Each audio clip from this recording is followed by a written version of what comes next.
Well, thank you very much. It's a pleasure to be here. Thanks to Len for having me and to Lane. And also, it's quite a challenge because there have been such great talks already. I'm going to talk about IL-6 targeting and have a bit of an update. What I'll try to do is to look at some of the past data that I think you all are very familiar with and the implications of that, and then some recent data, and then hopefully a little bit about future directions. Here are my disclosures, not as many as Professor Keystone, but I'm certainly willing to entertain more. See me at the break. So we think about blocking IL-6. It's not quite as long a story as we've had with blocking TNF, which of course we've had available to us in the clinic for 15 years, in research studies for over 20 years. So for IL-6, it's maybe just now coming into its teenage years, and we have a lot of information. This is a systematic review just published in the Annals of Rheumatic Disease, and it looked at all of the articles dealing with IL-6 in rheumatic conditions. And as you see, they put a charge one of the European fellows with looking through all the literature. Then they brought it back to the hotel room where they sit around and make recommendations. Eminence-based medicine at its finest, but quite a number of studies, as you see, in rheumatic diseases, particularly in rheumatoid arthritis. And you know the names of the studies here, and almost all of the data is with Tocilizumab. At the end, we'll talk about other ways to inhibit IL-6 and how they may or may not be different. But I think conceptually, when we think of targeting IL-6, we're really talking about data derived from Tocilizumab. As I said, the use of Tocilizumab began earlier in Japan than in Western Europe and the US, and it's entering its teen years, so we'll have to see if it keeps behaving well or if it goes out and gets piercings and tattoos and starts acting erratically. What have we learned from old studies of Tocilizumab? Well, one of the issues that's really kind of an American issue, and if going back to the recommendations for a second, they didn't say anything astounding in the recommendations, but one thing they did say is that they didn't like the idea of the approval as it is in the United States for Tocilizumab, and that is that it was approved initially for TNF failure, and it was approved at the dose of 4 milligrams per kilogram with the ability to escalate to 8, whereas in the rest of the world it's more typically given at 8, and then the possibility to reduce to 4 milligrams per kilogram based mostly on tolerability issues. In these recommendations, they did come out and say that they didn't like the 4 idea, that really you should start with 8 and then potentially reduce if particularly laboratory tests would indicate that that was a good idea. Well, what about the dosing issue? And I think it's sort of interesting, and I think it speaks to the population of patients that we may be treating.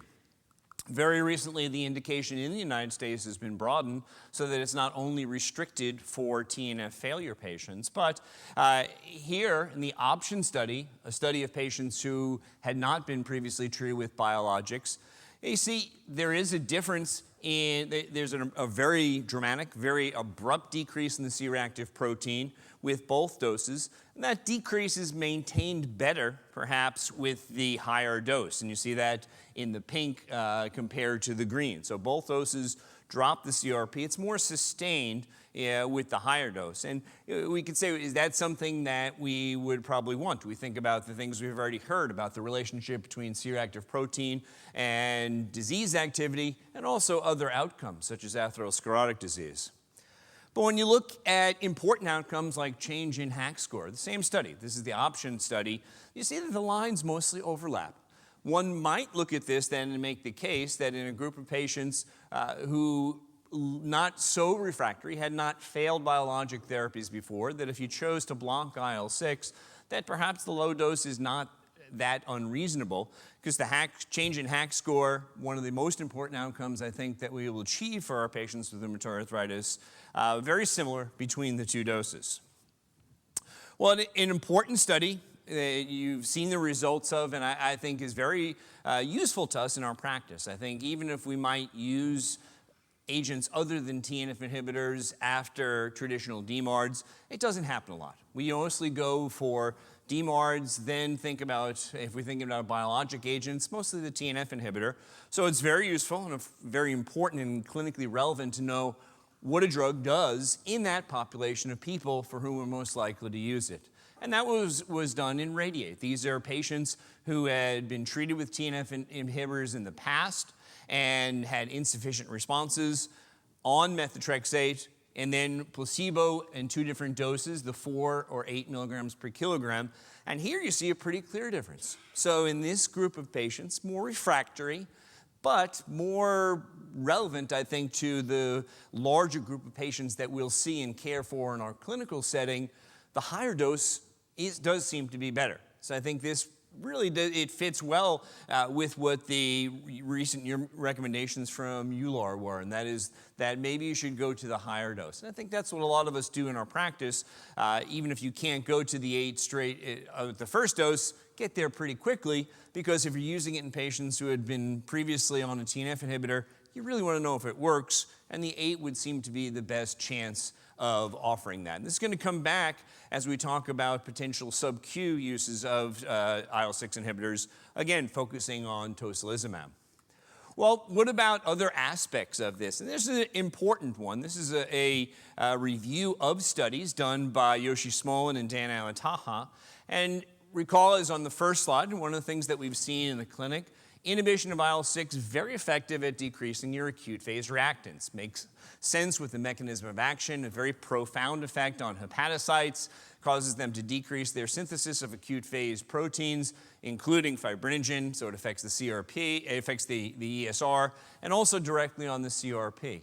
Well, since the acute phase reactants are part of many disease measures, the ACR20, the DAS28 or EULAR response, is this sort of give the IL-6 inhibitors a leg up, because if you have a very dramatic effect on one aspect of your overall composite score, maybe you're not as effective as other agents are, where it's not as clear an effect on the acute phase response. But what they did was to look at the CDAI. The CDAI, of course, does not include acute phase reactants. It's just clinical measures, joint scores, the patient and physician assessment of the disease. And here it does show that in inhibiting IL-6 with Tocilizumab, really quite effective, even ignoring the very dramatic effect that IL-6 inhibition has on the C-reactive protein. Well, what about X-rays? Many years ago, as we were just starting to think about inhibition of IL-6, some people posited that IL-6 may not be effective in patients who had failed a TNF inhibitor, because maybe IL-6 inhibition was downstream. Well, as we saw in the RADIATE study, that doesn't appear to be true. It certainly appears that people can respond to IL-6 inhibition even if those persons had already been failures to TNF inhibition. Similar argument with X-rays. Were we going to see an effect on X-rays? We'd become quite used to the benefit that we see with TNF inhibitors. What about with inhibition of IL-6? So an important study in this regard was the LITHE study. And the LITHE study, these are 2-year data, but what they show is a very nice, very substantial inhibition of X-ray progression at both doses. Numerically do better with the higher dose, but certainly both doses do much better than the placebo response. So it has a very striking effect on X-ray protection, on joint damage. Interesting, in the LITHE study, one of the things that was done, which never quite caught on clinically, and that is looking at bone and cartilage turnover markers. And these support what you saw with the X-ray. And as we all know, in rheumatology, it's getting harder and harder to do studies in rheumatoid arthritis. It's getting nearly impossible to look at X-ray changes, because you can't have very long studies that leave people on placebo for enough time for them to develop damage. You don't see as much damage as we did back when we were doing studies in the early 90s. You would see a lot of progression in X-rays. We just don't see that anymore, probably because of all the changes in our treatment paradigm. But can we use anything as a surrogate for that? Well, some people have said maybe bone and cartilage turnover markers might fit that bill, and indeed in the LITHE study, it would support that. What about MRI? And we'll come back in another study, again looking at IL-6 inhibition, that maybe that might be a useful surrogate. They're not surrogates yet, but I think this is coming, because it's getting way too difficult to have meaningful X-ray changes in clinical trials in rheumatoid arthritis. A recent study, this is actually Mike Weinblatt's first author, it just came out in Arthritis Care and Research a couple of weeks ago. This is the ACTSTAR. We'll come back to the ACTSTAR because it's mostly a safety study. But one of the things that they did was to look at dose escalation. It was a safety study where patients would enter different arms of the study based on whether they were on a DMARD, whether they were not on a DMARD, and then different doses.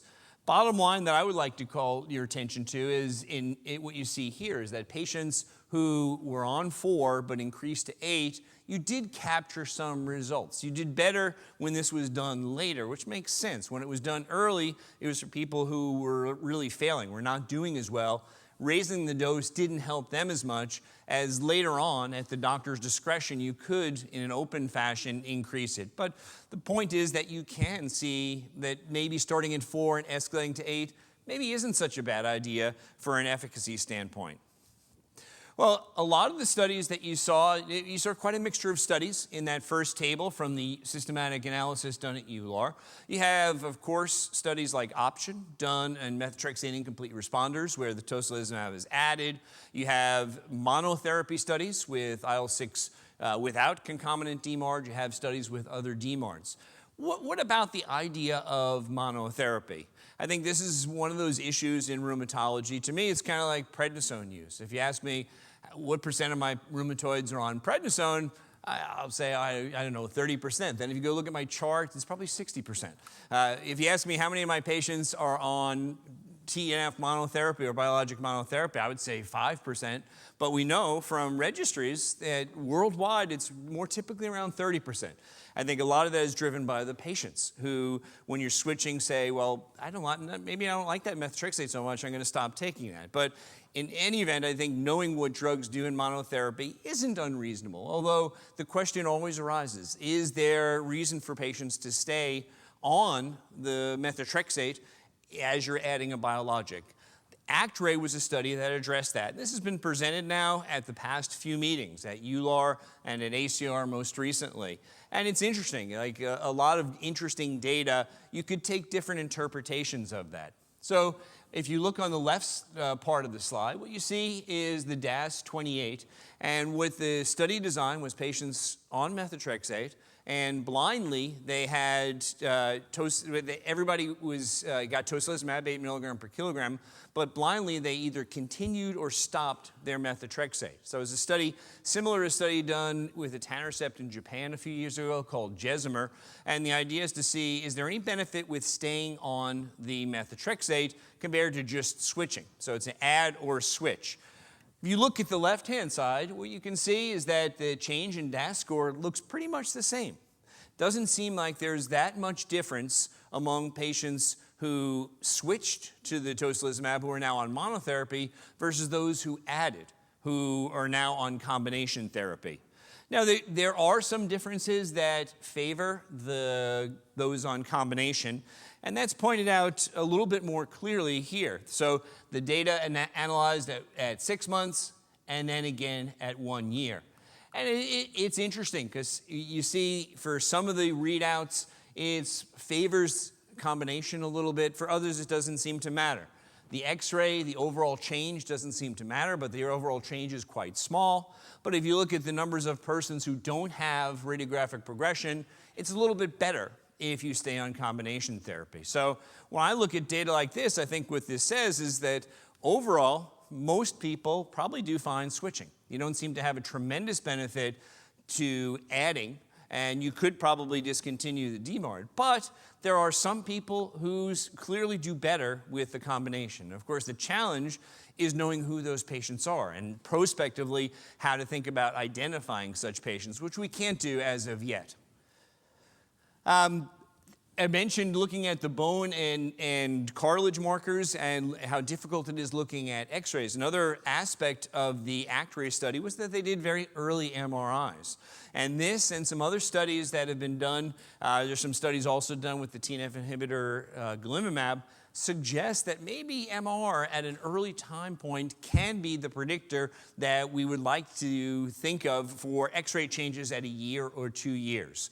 You can see, of course, the changes that you see, synovitis and osteitis particularly, bone marrow edema as an inflammatory component of the process in the joint, that goes down, and that does correlate with X-ray changes that you see later on.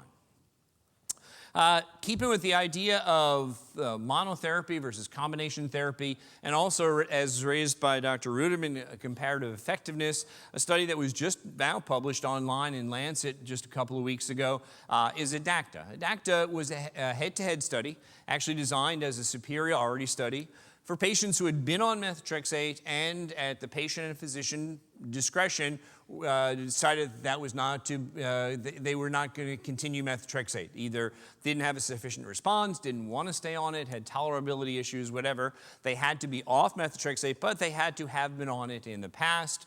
Very simple randomization, tocilizumab, 8 milligram per kilogram, IV every 4 weeks versus adalimumab at the typical dose, 40 milligrams every 2 weeks, and it was blinded. The primary endpoint was at week 24, the DAS28, and what you see is that a result that I think surprised some people. I think many of us would have said, well, both drugs seem to work. They probably will work equivalently. Both drugs do work. You might have the suggestion that the tocilizumab worked better, a greater reduction in the DAS score, and also looking at the CDAI. Remember, the CDAI does not have the acute phase reactant, so you're taking away the potential bias that IL-6 inhibition has on acute phase reactant. You end up better in terms of getting more patients in remission and low disease activity. Here's the CDAI shown graphically. The line's a little closer, but still it seems that tocilizumab in this study, head-to-head monotherapy, performed a little bit better. Of course, the key question for us as clinicians is who should get which therapy? We've done a number of analyses. There'll be further analyses at EULAR. Right now, it's hard to say that there's anything that has any dramatic effect. So you can't look at the seropositivity, disease activity, including the height of acute phase reactant elevation. None of the clinical characteristics nor disease characteristics predicts which patient would get a better result with blocking TNF versus which should get perhaps an IL-6 straight away. We just don't have that predictor, and that's what we really need. It's interesting, this is obviously a key area of unmet need and a big area for research. So Professor Tanaka in Japan, who has published on looking at TNF levels as a potential predictor for the response to infliximab, has also looked at this and looked at serum TNF levels and IL-6 levels. And it's a little bit difficult. These levels are really very low in the serum, so low that the standard answer has always been they don't really mean so much because these are low picogram amounts per mil in the serum. But he actually has, based on some data that he has in his research and hopefully will be published soon, says that you might be able to do this rationally looking at the pretreatment responses or pretreatment levels of those cytokines to help determine what might be the best therapeutic approach in using different biologics with different mechanisms of action.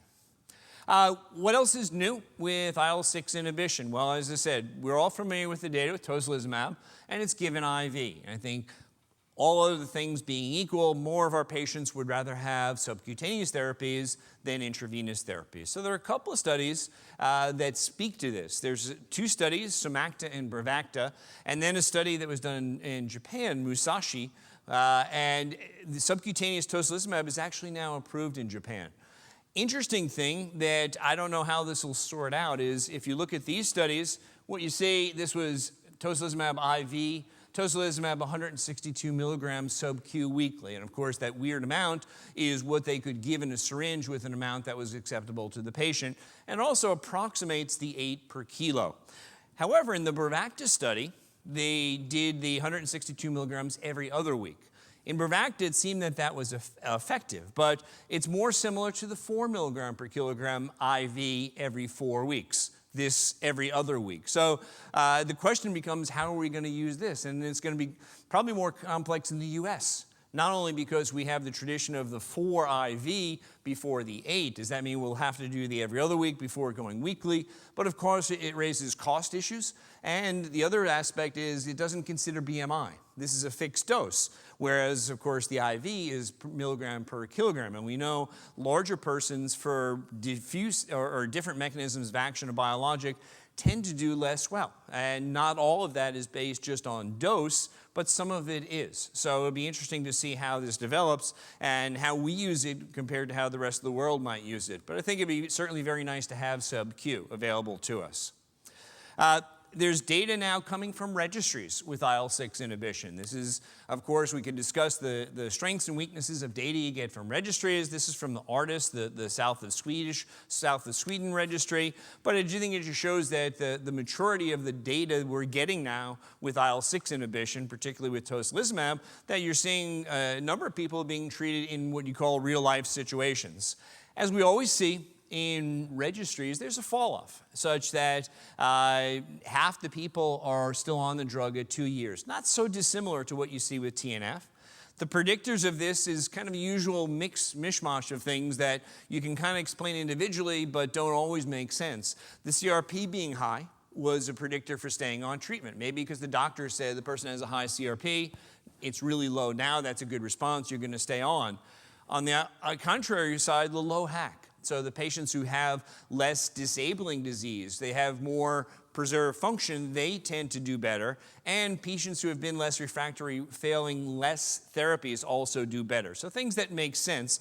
And I think we'll see more data from registries. That's really my idea of putting this slide up. Well, we talk about efficacy, and to me, that's always the fun part. The luxury performance, how fast it goes 0 to 60, and then the safety information is down here, down the bottom. But it's important. We always have to think of safety. With the IL-6 inhibition, there are a number of safety issues, and it makes sense that the IL-6, of course, you think of how it acts in terms of signaling. So GP30 is very widely expressed. Soluble forms of the IL-6 receptor can be bound on a whole multitude of cells, many of which don't inherently express IL-6 receptor, but signaling can be done in diverse cells, and you can see a range of potential toxicities. This is how I approach grouping them. So target-related and agent-related. We won't consider the agent-related. It's not a tremendous issue. Mostly immunogenicity, as we heard about from Professor Keystone, which is not, hasn't been very common, and administration reactions, which tended to not be very severe, at least to date. Target-related, there's issues with general immunomodulatory, like we see with all effective therapies in rheumatoid arthritis. Anything we have strong enough to affect the immune system has the potential to increase the risk for untoward events such as infections. Malignancies, we actually have longer-term data from Japan now, and of course for malignancies to ferret out any signal, you need longer-term data, large numbers of patients. It too does not appear to have a signal in this regard.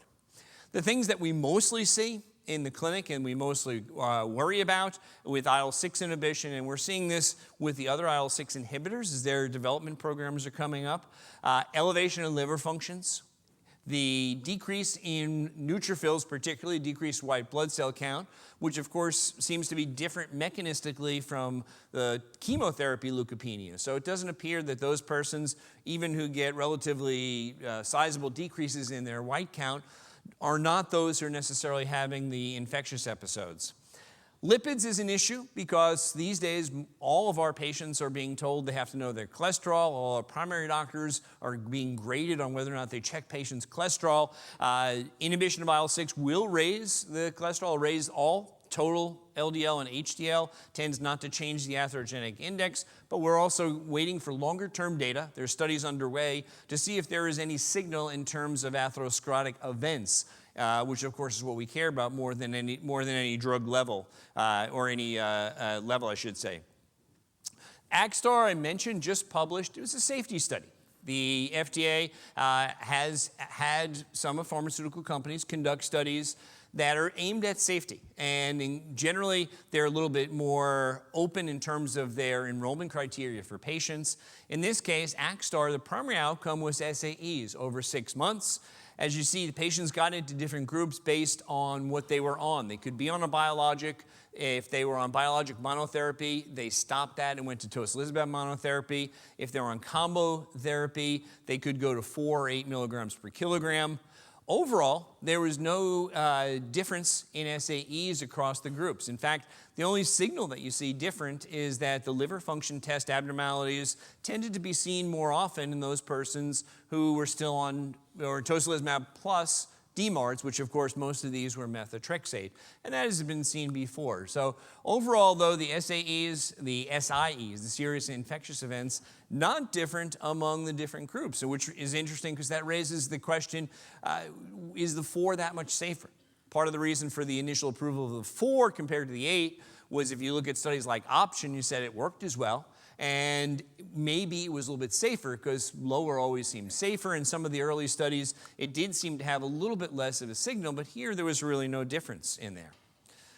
We're starting to get longer-term safety. We looked for the registries for this very importantly. Don't have a lot of registry data yet. We're getting longer-term safety data from the patients who started in the studies and then were followed out over years. And what you're seeing with the SAEs, the SIEs, those important events, that you're not seeing an increase over time. GI perforations, an adverse event of interest, they too are relatively low and are not increasing in time. Now, some people will look at this data and say, should we expect them to perhaps decrease over time? Because if you follow people, there's the event or the phenomenon people call depletion of the susceptibles. Patients who are meant to get infection tend to get it, and then of course they're out. So they're no longer in the denominator. So in some longer term studies, what you see is the diminution of SIEs, particularly over time. Here you don't see an increase, but it's relatively flat. There's vaccination data now with tocilizumab. Not so many studies, but it's interesting because it seems that it does not have a dramatic effect on the response to vaccines. IL-6 is very important for B cells. IL-6, before it was IL-6, was B cell growth factor, B cell differentiation factor. Those were the names that the activities that had been ascribed to it before it was realized that they were the same and then were called IL-6.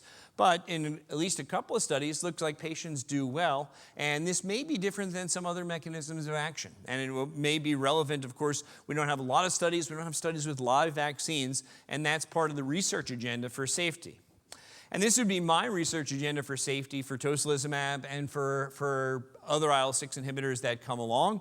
More data is always better. I love that we're getting data from registries because they include free-range humans that we have to take care of, different than some of those who get into clinical studies who don't have any comorbidities. And then you see the questions here. How do we optimally monitor? How do we screen and stratify? Is there some way we could say who is the best candidate for a particular mode of action, like IL-6 inhibition? Can we say that ahead of time without just having to try it and see how they do, not only for efficacy, but also for safety concerns? Just a couple other points to end with. IL-6 inhibition has also been very, very effective in systemic onset juvenile idiopathic arthritis. It's been approved for that, and some truly remarkable data in this subgroup of patients with very severe disease who suffered a lot, and it looks like it's very effective. Very nice longer-term studies now, even showing things, not only clinical response, but they gain their growth back. They fall off the growth curve when they're doing poorly, and they can gain that back. So that's a nice result. Finally, what about other IL-6 inhibitors? There's many ways to skin that cat. Where are the other IL-6 inhibitors? So here's a diagram. You see it's a hexamer, IL-6, binding to its cognate receptor, IL-6 receptor, in conjunction with GP130. And it forms a hexamer. There's different ways to potentially block that. And also, a very easy way to stratify. Do you block IL-6 receptor, like tocilizumab, or block IL-6? Might they be different? Well, there's some data, not a ton of data, but it seems that they're more similar than they are different.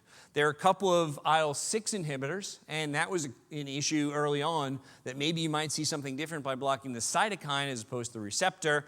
This is the BMS-Alder compound, which showed very nice efficacy and the same kind of side effects that we had come to expect from our data with tocilizumab. Olokizumab And olakizumab, another antibody to IL-6, very dramatic effect on CRP. This is a single dose study. What was released, though, was that their phase 2 program, they said that it worked, but it didn't do any better than tocilizumab, and UCB actually canceled their development of the drug. They said that we want things that might be better. They had some rationale that maybe their effect by their binding site could have been better, could have been more effective than tocilizumab. The data apparently didn't support that, but we still look forward to data with other IL-6 inhibitors. It does seem, though, that it's going to be more of a class effect. With that, let me stop and thank you all for your attention.